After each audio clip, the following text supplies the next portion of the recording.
When people are upset by politics, they either withdraw completely into a cave of silence or double down, engaging more and more fiercely than ever. Because it's easy to get angry when there's so much at stake. But that's exactly why you shouldn't. For this video, we're going to accept your party, politicians, and positions as the right ones, which makes those who disagree wrong. And when they're very obviously, very ridiculously wrong, and even proud of it, you have a right to call them what they are. Ignorant, reckless, even dishonest. So you tweet or joke or make a video about it. But here's the problem. When was the last time someone changed your mind after calling you ignorant, reckless, or dishonest? And you might say, of course it doesn't change minds, it's about standing up for what's right. But living in a democracy means their vote affects you and everyone you know just as much as yours. So if taking a stand is that important to you, well, nobody is stopping you. Just know that it comes at the cost of the very policies you claim to be taking a stand for. A pacifist is committed to nonviolence, but a true believer accepts violence that prevents greater atrocities. That's not abandoning the principle, it's better defending it. Because defending a principle means nothing if doing so actually impedes its progress. And fulfilling your political goals as best you can may look to an observer like abandoning them. Either people are completely impenetrable to all persuasion, and you need not waste a single moment convincing them. Otherwise, your best interest is to recruit, not repel.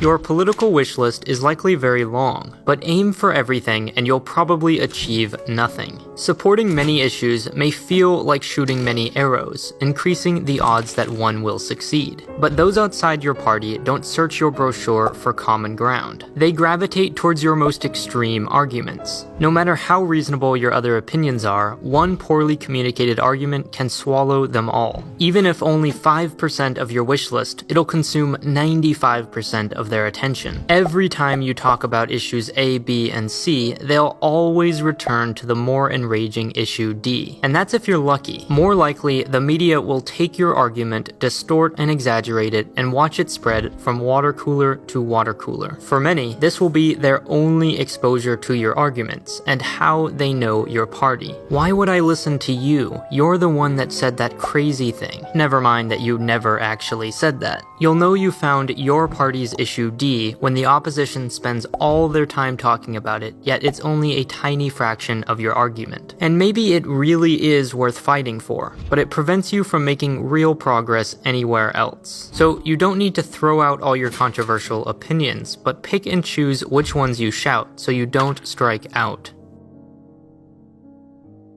For every political issue, you should start anew. Do the research, explore each side, and make a verdict. But no one has time for that. Thinking through each issue independently is just not cost effective. Much easier to form a few key beliefs early in life, and use them as rulers by which all else is measured. Taking a position no longer requires days of research but a quick glance at your ruler. And as one leads to another, which leads to another, and so on, the cost of changing your mind increases exponentially. Why are people so resistant to change opinions on even the most unimportant topics? Because doing so would also require throwing away years of underlying opinions. So the question is never which is better, dogs or cats, but why dogs are better than cats. But if someone is so stubborn they'll follow a core belief anywhere it leads them, find a way to justify your policy with their belief, and they'll have no choice but to follow. That's the beauty of their stubbornness. If you're trying to convince a liberal, sprinkle in words like equality and fairness. And for a conservative, pride and duty. To prove the power of words, there are places like Change My View, where you can go explain your opinion, click submit, and wait for others to persuade you otherwise. If someone is successful, you award them a delta, which to a researcher studying persuasion is gold. Because you can take all these conversations, plug them into some fancy algorithms, and see what good arguments have in common. Like, for example, using less extreme language. Effective replies hedge their arguments with words like perhaps, or it's possible. And if you don't convince someone after 4 replies, you probably never will. In other words, the clock is ticking.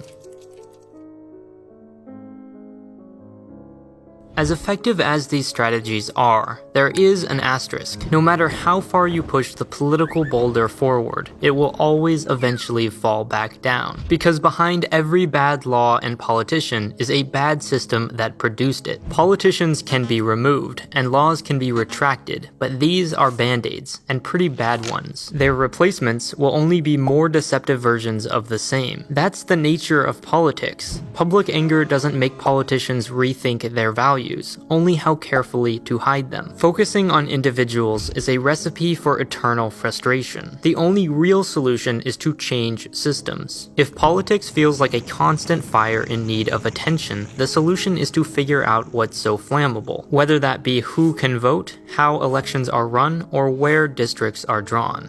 Of course, if all this sounds like too much work, you can always just yell on Twitter, but you may just be campaigning for the opposition.